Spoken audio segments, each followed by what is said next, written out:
Assalamu alaikum ya akhi ya ukhti. Assalamu alaikum ya akhi ya ukhti. Assalamu alaikum ya akhi ya ukhti. Assalamu alaikum ya akhi ya ukhti. Ting ting ting ting ting ting ting ting ting ting.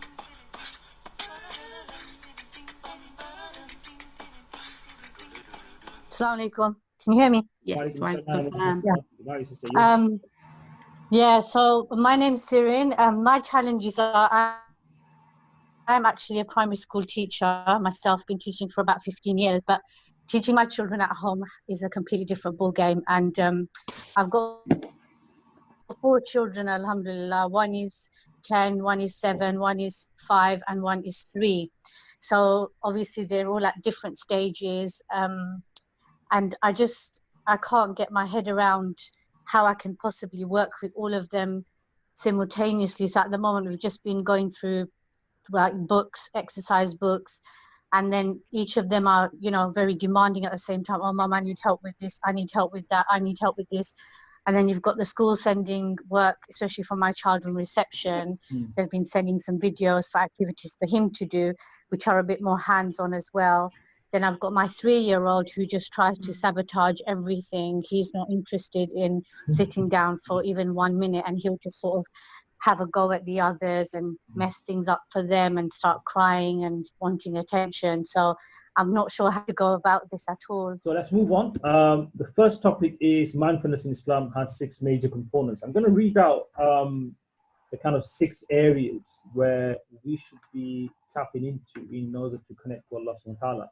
This is based on Imam Ghazali's kind of 6 areas where we're at right now, what level we're at, and how we can truly get to that taqwa level, which is the Allah consciousness, where we need to all be, inshallah.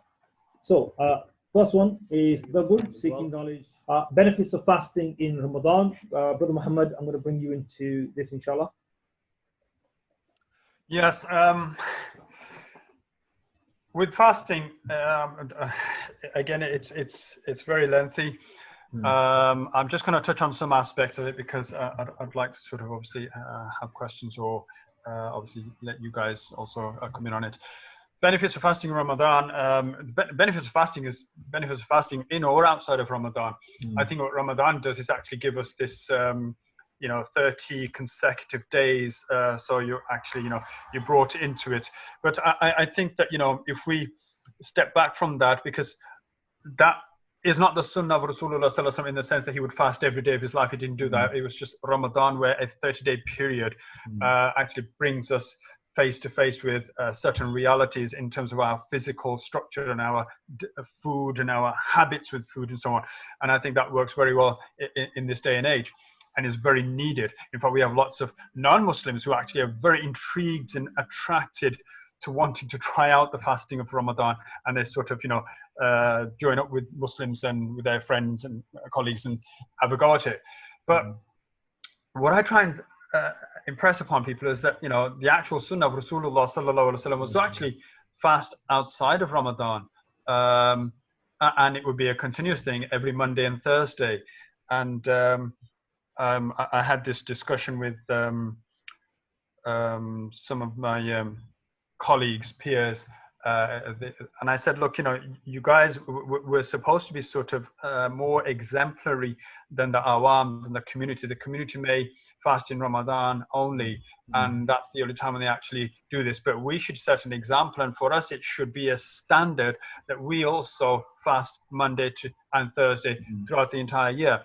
And when you do that, then you'll start to you'll get that benefit of fasting throughout the year. Whereas what's happening at the moment is we're sort of focusing it on 30 days in the year, and it's completely forgotten on the day of Eid. It's completely, whatever you've done and you've built up, it's demolished on the day of Eid, and it shouldn't be like that. Ideally, and research is pointing to this a lot now, we as human beings, we're actually not supposed to eat so many times in the day. We're not supposed to have snacks and things in between meals. We're not supposed to even have 3 to 4 meals a day. I've made a list of 6 key areas where how we can get kids to connect to Allah subhanahu wa ta'ala. And it's important.